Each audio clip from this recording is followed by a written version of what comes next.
In tonight's headlines, 14 activists are convicted while 2 are acquitted in the city's largest national security trial. The airport is ready to introduce a new taxi queuing system under extreme weather.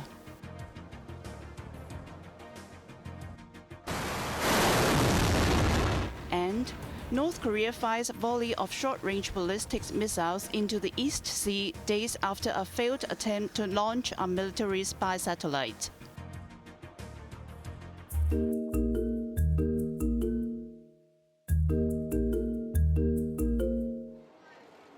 After an 118-day trial, a Hong Kong court has ruled guilty against 14 of 16 opposition figures who contested their subversion charges for their involvement in an unofficial legislative primary election held by the opposition camp in July 2020. And 2 other defendants were acquitted. The Justice Department has already filed an appeal against the acquittal. The acquitted duo are former district councillors Lawrence Lau and Li Yuansheng. They would be kept on bail on the same terms, except they are now required to report to police on a monthly basis. While Gordon Ng, Ted Chen, Clarice Yuan, Michael Pan, Kelvin Ho, Helena Wan, Si-Tak Loy, Gwyneth Ho, Raymond Chan, Owen Cho, Lam Chok Ting, Luen Kwok Hon, Ricky Orr and Winnie Yu were found guilty. They have been remanded, and the judges have set a tentative date for the court to hear mitigation from those convicted on June 25th. The court ruled that the 14 convicted defendants conspired through the Project 35 Plus, or the unofficial primary proposed by the first defendant, Benny Tai, to undermine or overthrow the current political system, as they plan to have elected candidates indiscriminately veto the government's budget using the Legislative Council's powers and compel authorities to accede to the 5 demands. The court stated this would seriously disrupt the government's functioning, violating legislators' constitutional duty to review budgets impartially.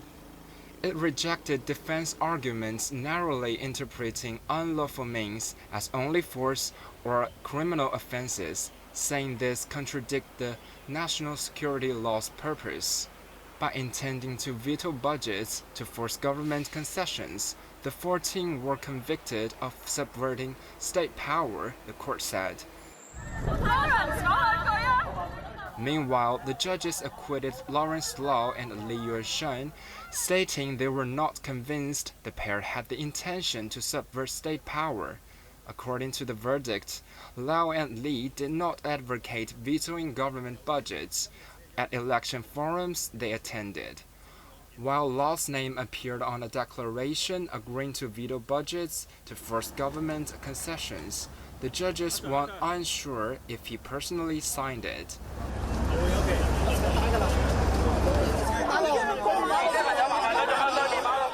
For Li, the judges noted his party endorsed the declaration before he became a candidate, and he later instructed his team to remove references to the protesters' 5 demands from campaign materials after the national security law took effect, indicating a lack of intent to subvert state power through vetoing budgets.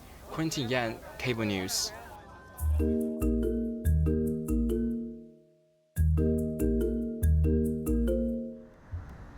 Chief Executive Lee Ka-chiu said in a statement that 45 out of 47 subversion cases convicted show the seriousness and the scope of the criminal plan.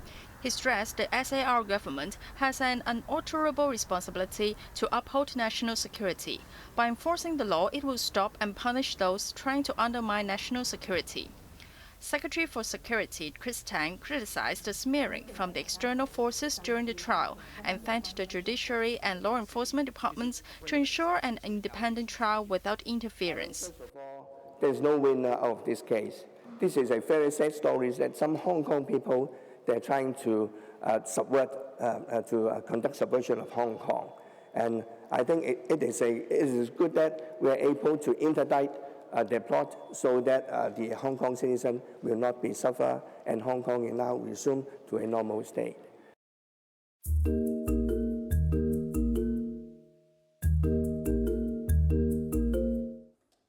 In response to the convictions of 14 pro-democracy activists who were found guilty of conspiracy to commit subversion, Chinese Foreign Ministry stressed that Hong Kong is governed by the rule of law, while no one can engage in illegal activities under the guise of democracy and expect to evade legal consequences.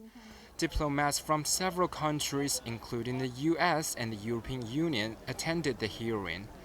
Australian Foreign Minister Penny Wong said, Australia is deeply concerned by the verdicts, including that for Australian citizen Gordon Ng. She stated that Australia consistently expressed strong objections to China on the systematic erosion of Hong Kong's rights and freedoms, and will continue to do so. Human rights group Amnesty International called the unprecedented mass conviction as the most ruthless illustration yet of how Hong Kong's national security law is weaponized to silence dissent, and it represents a near-total purge of the political opposition.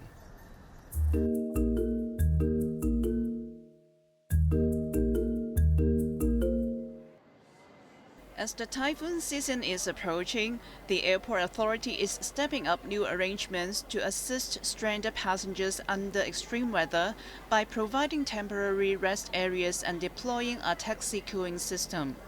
When Typhoon Koinyu hit the city last September, the number 9 warning was issued in short notice, leaving hundreds of passengers stranded at the airport's taxi rank for as many as 8 hours. In order to solve the problem, the authority will introduce a new ticketing system. Passengers can first scan a QR code using their smartphones. The queuing number will be shown on the information panel in the arrival hall, so they know when their taxi was ready. 呢個情況係有機會係爆風球，有機會係黑雨嘅情況下，咁我哋就會。Stephen Yu, the authority's operations chief, said the system could be activated under adverse weather conditions, including typhoon number 8 or a black rainstorm signal.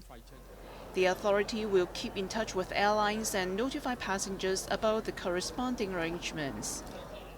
In addition, temporary rest areas inside the passenger terminals will be set up when typhoon number 9 is hoisted, and provide snacks, water, and internet access to stranded passengers. There will also be lockers with passwords so awaiting passengers can leave their phones charged unattended. Bess Leung, Cable News.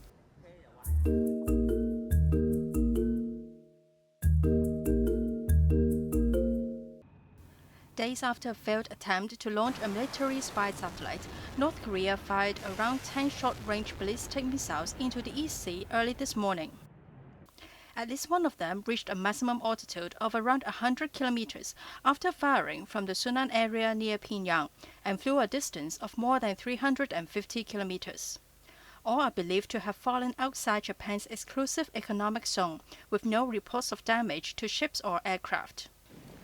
Japanese Prime Minister Fumio Kishida strongly condemned the launches, which are in violation of United Nations Security Council resolutions against North Korea.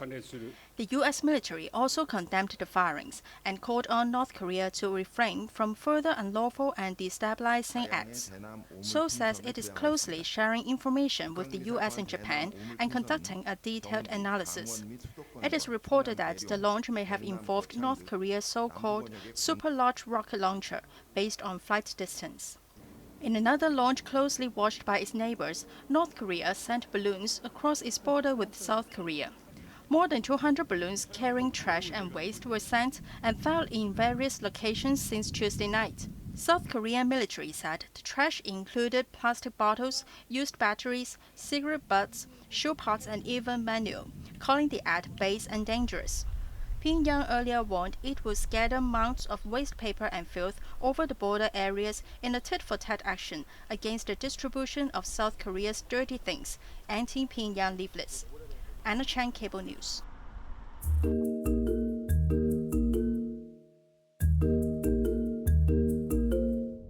Found fountains of red-hot lava were shooting into the air along a 3.4-kilometer fissure near Mount Hageveld on the Regenus Peninsula.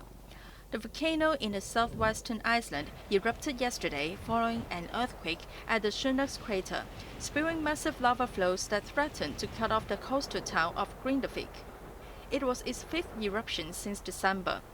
The nearby Blue Lagoon geothermal spa, which is Ireland's biggest tourist attraction, said it had evacuated its facilities.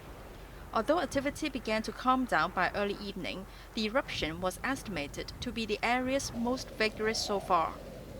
Lava flows have cut off 2 out of 3 roads leading to the fishing town of Grindavik and were steadily moving along a defensive barrier built to save the town and key infrastructure from being destroyed. So far, there was no disruption to international or domestic flights. Most of the 4,000 residents of Grindavik were already evacuated before a previous eruption in December.